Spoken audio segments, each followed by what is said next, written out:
नमस्ते। मैं आशा करता हूं कि तुम अच्छी तरह से कर रहे हो। इस वीडियो में हम एक इलेक्ट्रिक स्कूटर का विश्लेषण करेंगे जिसका मैंने वास्तविक परिस्थितियों में परीक्षण किया था। इसलिए मैं आपको पिछले वीडियो की तुलना में और भी अधिक गहन विश्लेषण दे पाऊंगा। ईमानदारी से कहूं तो यह एक स्कूटर है जिसकी कीमत अभी केवल $300 है और मुझे लगता है कि यह इस कीमत पर आपको मिलने वाले सबसे अच्छे सस्ते दामों में से एक है।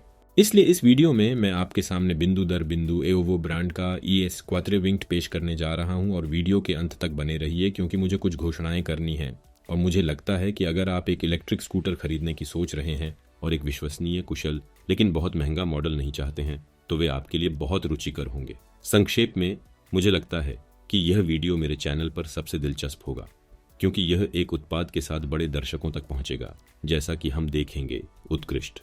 तो इस वीडियो में आप एक इलेक्ट्रिक स्कूटर के बारे में जानेंगे जो निश्चित रूप से आपका जीवन बदल देगा। बस इतना ही। तो तुम तैयार हो? जल्दर।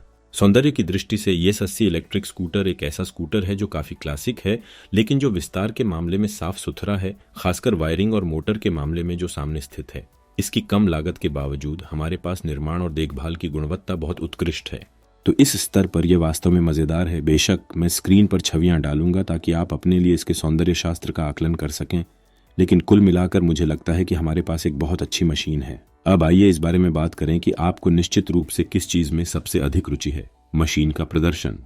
सबसे पहले हमारी अधिकतम गति 25 किलोमीटर प्रति घंटा है, लेकिन हम थोड़ी देर बाद उस पर वापस आएंगे। हमारे सामने के पहिए में एक मोटर है जो 350 वॉट तक की शक्ति विकसित करती है, जो सैद्धांतिक रूप से सभी दैनिक यात्राओं के लिए पर्याप्त से अधिक है, कम से कम शहर में।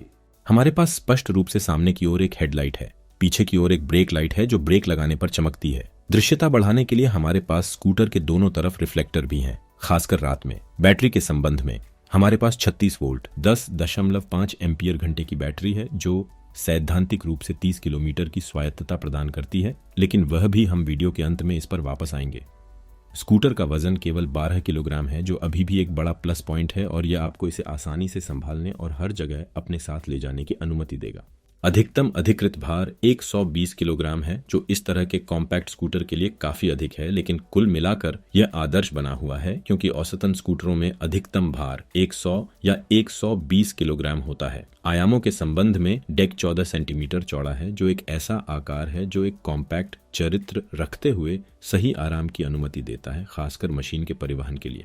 लंबाई में हमारे पास लगभग 50 सेंटीमीटर है और वास्तव में लगभग 40 सेंटीमीटर है, जैसा कि आप स्क्रीन पर देख सकते हैं। और अंत में ऊंचाई में हम जमीन से 14 सेंटीमीटर ऊपर हैं, जो एक मानक विशेषता है। दूसरी ओर हैंडलबार डेक से 96 सेंटीमीटर की दूरी पर है और बहुत अच्छी सवारी स्थिति प्रदान करेंगे। लेकिन सावधान रहें क्योंकि 1 मीटर 90 मीटर से अधिक के लोगों के लिए मैं आपको दूसरे मॉडल की ओर रुख करने की सलाह दूंगा, थोड़ा बड़ा, उदाहरण के लिए सेगवे G2 Max। और अंत में आयामों के साथ समाप्त करने के लिए हमारे पास एक हैंडल बार है जो 42 सेंटीमीटर चौड़ा है, जो काफी आरामदायक है और एक बार फिर आपको एक स्कूटर रखने की अनुमति देता है जो बहुत कॉम्पैक्ट रहता है। फिर ब्रेकिंग के मामले में पीछे एक मैकेनिकल डिस्क ब्रेक और सामने एक इलेक्ट्रोमैग्नेटिक ब्रेक है। हमारे पास एक प्रबलित मडगार्ड है और इस प्रकार का विवरण होना वास्तव में एक अच्छी बात है जो मेरे लिए एक नहीं है, लेकिन इतनी कम कीमत पर स्कूटर पर मुझे लगता है कि यह देखना वाकई अच्छा है कि उन्होंने विवरणों पर ध्यान दिया है, विशेष रूप से मडगार्ड को ठीक से मजबूत करके। लाल तारों के साथ भी ऐसा ही है। मुझे लगता है कि ये सभी विवरण मशीन में वास्तविक अतिरिक्त मूल्य लाते हैं और इस कीमत पर स्कूटर पर यह वास्तव में एक अच्छा आश्चर्य है। जहां तक टायरों का सवाल है, ये यहाँ बहुत दिलचस्प हो जाता है क्योंकि वास्तव में हमारे पास ठोस टायरों के साथ 8.5 इंच के पहिए हैं, यानी बिना आंतरिक ट्यूब के, और इसलिए अविनाशी। लेकिन सावधान रहें, इस प्रकार के टायर के साथ सवारी करने से फायदा और नुकसान दोनों है, और निश्चित रूप से कठोर टायरों के फायदे के संदर्भ में हमारे पास ऐसे पहिए होंगे जो पंचर प्रूफ होंगे। लेकिन दूसरी ओर जो प्रश्न हम स्वयं से पूछ सकते हैं वह निम्नलिखित है: क्या यह अधिक आरामदायक है या इस प्रकार के टायर के साथ गाड़ी चलाना अप्रिय है? यदि आप इस प्रश्न का उत्तर जानना चाहते हैं तो YouTube चैनल को लाइक और सब्सक्राइब करें, क्योंकि इस सप्ताह चैनल पर एक वीडियो आ रहा है जहां मैं इस स्कूटर का परीक्षण करूंगा और आपको और भी अधिक संपूर्ण प्रतिक्रिया दूंगा, विशेष रूप से आराम, टायर स्वायत्तता, ब्रेकिंग और कई अन्य चीजों के संदर्भ में। इसीलिए यदि आप इस मॉडल में रुचि रखते हैं और पूरा परीक्षण मिस नहीं करना चाहते हैं, तो सदस्यता लेने पर विचार करें और यहां तक कि इस वीडियो को पसंद करने पर भी विचार करें।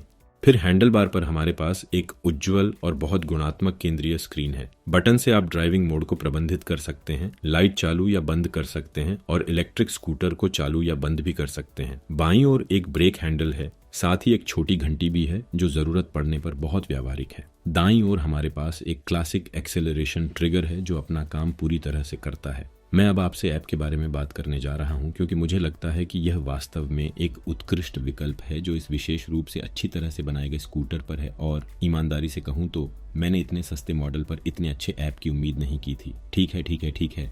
इसलिए हम खुद को एप्लीकेशन पर पाते हैं और जैसे ही हम अंदर पहुंचते हैं हमें कुछ छोटे बटन दिखाई देते हैं। इसलिए हम मशीन को कनेक्ट करके शुरू करते हैं और एक बार मशीन कनेक्ट हो जाने के बाद आपके पास वास्तव में बहुत सारे विकल्प होते हैं और यह वास्तव में अच्छी तरह से केंद्रीकृत रहता है। तो सबसे पहले हम मशीन को लॉक कर सकते हैं, बस इस क्रिया के लिए समर्पित बटन दबाएं। और अब जैसे ही आप बीप सुनते हैं इसका मतलब है कि यह पार्किंग मोड में बंद है। वास्तव में टायर अवरुद्ध हैं और मोटर निष्क्रिय है।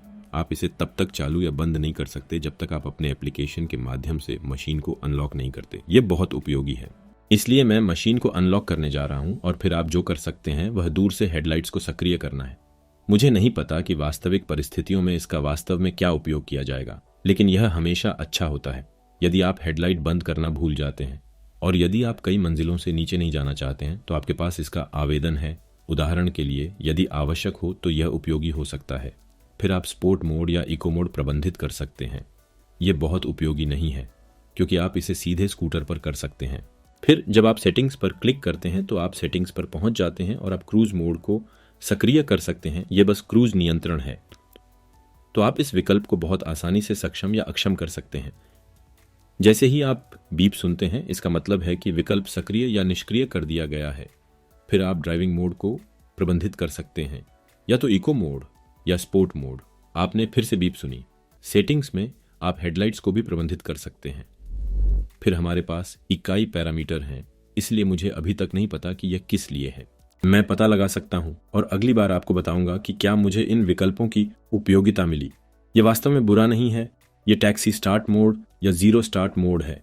तो काफी सरल रूप से जीरो स्टार्ट मोड, आप मशीन पर हैं, आप एक्सेलरेशन ट्रिगर दबाते हैं और स्कूटर तुरंत निकल जाता है। जबकि टैक्सी स्टार्ट मोड में आपको पारंपरिक स्कूटरों की तरह इलेक्ट्रिक स्कूटर को थोड़ा धक्का देना पड़ता है और जैसे ही वे 3 किलोमीटर प्रति घंटे तक पहुंचते हैं, जब आप ट्रिगर दबाते हैं तो इंजन तेज होना शुरू हो जाता है। तो यह एक क्लासिक सुरक्षा प्रणाली है, लेकिन मुझे लगता है कि यदि आवश्यक हो तो इसे हटाने में सक्षम होना बुरा नहीं है। और अंत में हमारे पास उन्नत पैरामीटर हैं जिनमें हमें बहुत दिलचस्प चीजें मिलती हैं। विशेष रूप से त्वरण का स्तर जिसे हम माप सकते हैं, यह बुरा नहीं है।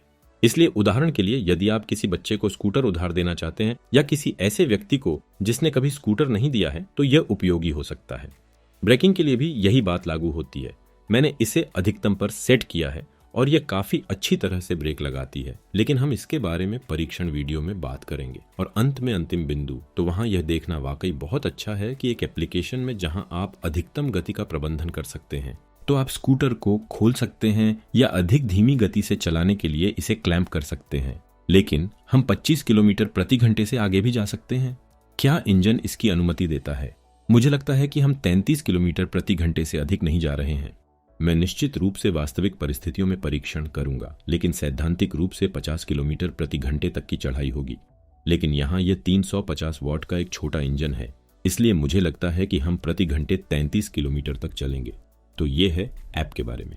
उदाहरण के लिए आप अपने फोन को अपने स्कूटर के हैंडल बार पर रख सकते हैं और इसके काउंटर की बदौलत किलोमीटर प्रति घंटा पा सकते हैं, जो बुरा नहीं हो सकता है। लेकिन मैं अभी भी अपना काउंटर रखना पसंद करता हूं जो सीधे स्कूटर में एकीकृत होता है। और अंत में आखिरी बिंदु, लेकिन सबसे दिलचस्प में से एक, जिसे मैं लगभग भूल ही गया था। यदि आप स्क्रीन के बीच में और नीचे विवरण पर क्लिक करते हैं तो आपके पास बहुत सारी जानकारी है जो बहुत दिलचस्प है।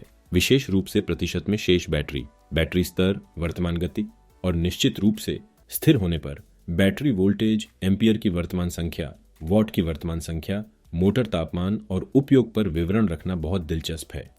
अंततः कुल माइलेज के स्तर पर हम देख सकते हैं कि मैंने इस स्कूटर से केवल 10 किलोमीटर की दूरी तय की। एप्लीकेशन के बारे में मुझे बस इतना ही कहना था। व्यक्तिगत रूप से मुझे यह अत्यंत पूर्ण लगता है। यह सचमुच बहुत अच्छी तरह से बनाया गया है। मुझे यह एप्लीकेशन प्रतिस्पर्धियों के एप्लीकेशन से बेहतर लगता है। यदि आप मुझसे सहमत हैं तो मुझे टिप्पणियों में बताएं। तो फिर ठोस रूप से मैं ES80 इलेक्ट्रिक स्कूटर के बारे में क्या सोचता हूँ। सबसे पहले मुझे लगता है कि हमारे पास बहुत सारे सकारात्मक बिंदु हैं, विशेष रूप से पैसे का मूल्य जो आश्चर्यजनक है। हमारे पास अभी भी बेहतरीन गुणवत्ता वाली बेहद कम कीमत पर बहुत अच्छी मशीन है और ये सचमुच अच्छी खबर है। हमारे पास निर्माण की गुणवत्ता कम से कम प्रतिस्पर्धा के बराबर है, जो फिर भी बहुत अधिक महंगी बिकती है। और अंत में मैं कहूँगा कि हमने विवरणों का ध्यान रखा है, विशेष रूप से एक शानदार एप्लीकेशन, एक प्रबलित मडगार्ड, एक अच्छा इंजन और कई अन्य चीज़ों के बारे में, जिनके बारे में हम परीक्षण वीडियो में बात करेंगे जो बहुत जल्द आने वाला है। निष्कर्षतः ये मॉडल वास्तव में उन लोगों के लिए समाधान है जो न्यूनतम संभव कीमत पर अच्छे उपकरण चाहते हैं। यह वास्तव में इसकी कीमत के लिए एक उत्कृष्ट स्कूटर है और यदि आप अधिक गहन राय चाहते हैं, विशेष रूप से वास्तविक परिस्थितियों में स्वायत्तता के संदर्भ में, यह एक ऐसा विषय है जो अभी भी बहुत दिलचस्प है, लेकिन ठोस टायरों के कारण ड्राइविंग आराम के संदर्भ में भी इसकी ब्रेकिंग की गुणवत्ता या यहाँ तक कि चढ़ाई पर इसकी कीमत क्या है, तो चैनल की सदस्यता लें और इस वीडियो को पसंद करें ताकि आपको अगले वीडियो के लिए सभी सूचनाएं मिल सकें। यह यादगार रहेगा। यदि आप इस स्कूटर में रुचि रखते हैं तो मैंने इसे ऑर्डर करने के लिए वीडियो के विवरण में लिंक डाल दिया है। खैर, मुझे आशा है कि आपको यह वीडियो पसंद आया होगा। सब्सक्राइब करना और मुझे लाइक करना याद रखें, क्योंकि इससे मुझे अपना काम जारी रखने में मदद मिलेगी और इससे मुझे बहुत खुशी होगी और यह मुझे और अधिक और इससे भी बेहतर वीडियो जारी करने के लिए प्रेरित करेगा। और यदि आप चाहते हैं कि मैं किसी विशेष मॉडल का परीक्षण करूं तो मुझे टिप्पणियों में बताएं और हम आपको तुरंत अगले वीडियो में देखेंगे जो स्क्रीन पर प्रदर्शित किया जाएगा और अन्य के लिए जल्द ही मिलेंगे।